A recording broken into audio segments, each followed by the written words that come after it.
anthropologists say that in some cultures people are controlled by shame.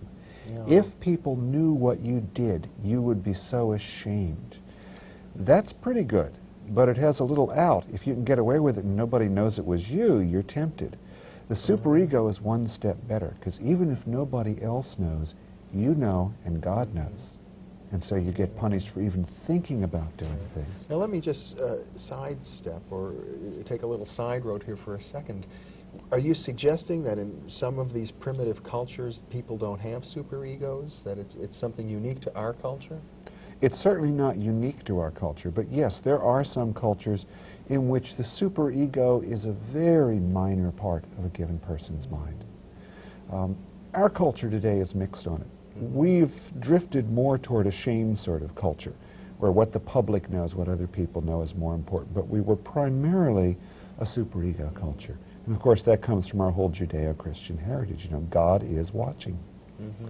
So guilt is, and the fear of punishment of the superego is one of the forces that mitigates against self-observation. Right. Are there some other major obstacles to self-observation? Oh, sure. We're not taught to do it.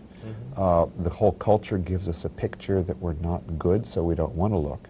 I mean, you know, the Freudian notion, for instance, that basically we're wild animals with a thin veneer of civilization on top keeping us from running amok.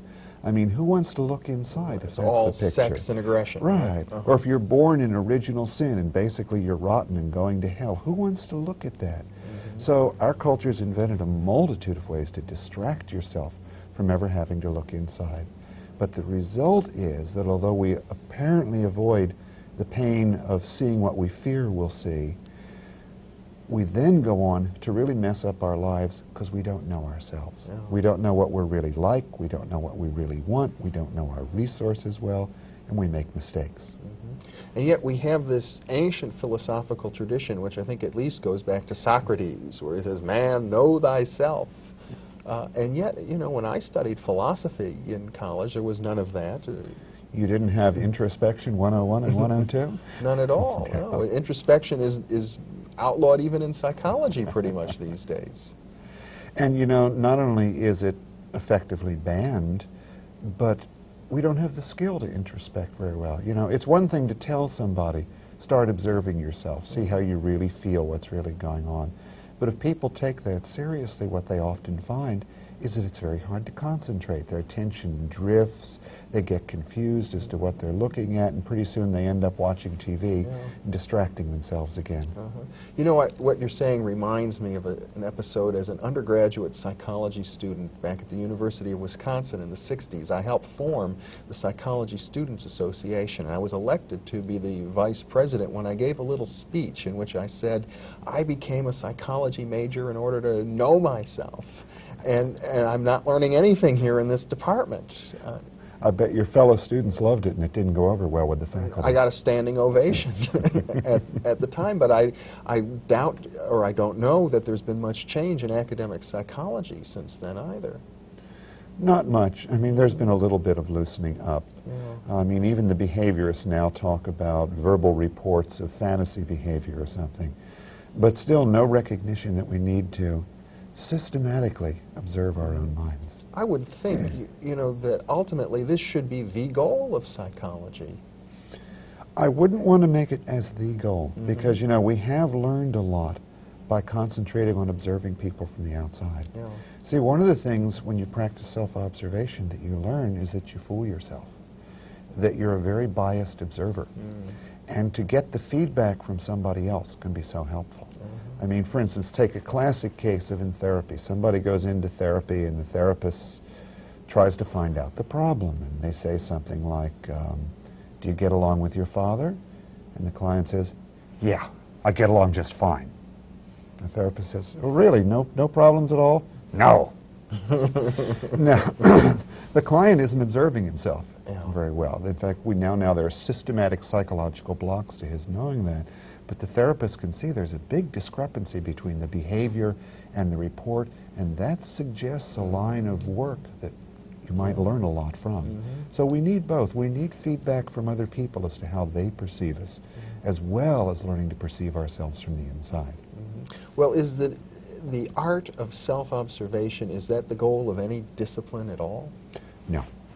No. Many spiritual disciplines put very little emphasis on self-observation because they already know what's right and they simply give you a prescription. You behave according to this set of rules, and that's what salvation is about. Or many spiritual disciplines practice in a very biased self-observation. It's a superego type of thing. You know, here are the sins you have to watch out for. So you become very sensitized to signs of those. The kind of self-observation I'm talking about involves making a commitment to learn the truth about yourself and your world, no matter what it is. Not to observe yourself to catch yourself in your sins. Not to observe yourself only when you happen to be doing something you like. Not to observe yourself in order to support what you already believe, but to try to observe yourself and your world to see what really is. And that's a commitment. I like to quote a famous American spiritual leader of a sort there, Patrick Henry. Eternal vigilance is the price of freedom. If you aren't vigilant about yourself with a commitment to knowing reality as it is, you'll build up fantasies. You'll live in this state that I call consensus trance. Right? You're lost in fantasies, and they're widely shared in the culture. Everybody else has similar fantasies, so we all think we're normal, but we're seriously cut off from the world around us and do a lot of stupid things as a result. And yet it seems to me that there's a paradox there, because not only is the world as it is, but it is as we create it. That's We're right. not just passive in this process. That's right. One of the things you learn from observing yourself is that you aren't just taking it in. You're looking at this and not that. You're selectively listening to this part of the conversation and not the other. But that's fine. That's what you're seeking to learn. How do I run my psychological machinery, as it were? And you see that, and you say, okay, can I see it more clearly? Can I see what's behind that? What else can I learn about this? But again, it has to be done with this commitment to I'll accept whatever I learn. It can't be, I'd like to have an insight that shows me how wonderful I am or what an awful sinner I am. It has to be, I want to see what's in myself. I'm looking for the truth. And the truth is very rewarding in a subtle kind of way. You know, even if you don't like what you see in yourself, and I don't know how many times, you know, in practicing self-observation, I've seen things in myself that I don't like at all, that I'm ashamed of. And yet there's a sort of authenticity that comes from the fact that you know you're trying to be as honest as you can. And that's satisfying. I would think that there might be something to the Hegelian notion of a dialectic, where you come to a point of view about yourself, and then you might notice, well, that the opposite point of view is also true sometimes, and then you begin to develop a synthesis, and then discover something in opposition to that synthesis, and so on. And sometimes, before that synthesis, you have to live with the opposition for a long period of time. Let's get concrete. I'll give you an example of self-observation, which I began doing systematically many years ago. I began to notice my mental attitude when I was driving. And I realized that I was very angry at drivers who did not follow the rules. If they followed too closely behind me or cut in too closely in front of me, I didn't like that. In fact, as I observed it more, I realized I was so angry that I wanted them to die. I mean, anybody who followed me too closely and threatened my life deserved to die. Well, it was hard to make that observation. I didn't like it because I think of myself as a kind, understanding person and all that. But there it was, and I was going to stick with it and watch it for a few more times till it went away. Well, it wouldn't go away for 3 years. Every time I got in the car, part of me wanted to kill whenever anybody followed too close. Interesting. And it didn't matter that I didn't like it. I had to stay with it. Eventually, keeping the focus of consciousness there made some changes occur. So what you're saying is that simply by observing yourself that way, you can't change yourself. Well, sometimes observation alone will change yourself. Yes, there's a lot of things that, in a psychological sense, aren't very potent. They're not hooked in with real deep, powerful emotions. They're habits of thought and feeling and perception. And they have to run in the dark, as it were, without too much consciousness. And once the light of consciousness is put on them, 2 or 3 times, something like that, they just sort of fade away. I mean, you can chase away the little imps, but not the Right, big demons. Right. Some of those things you find won't go away, Yeah. and you have to commit yourself to observing them even more closely. Observe the feeling states associated with them, and eventually you may get some insights to make them go away, or you may have to eventually get yourself involved in some kind of training or discipline to specifically do something about those So kinds now, of things. when you drive the car, you don't get that way anymore. Is that right?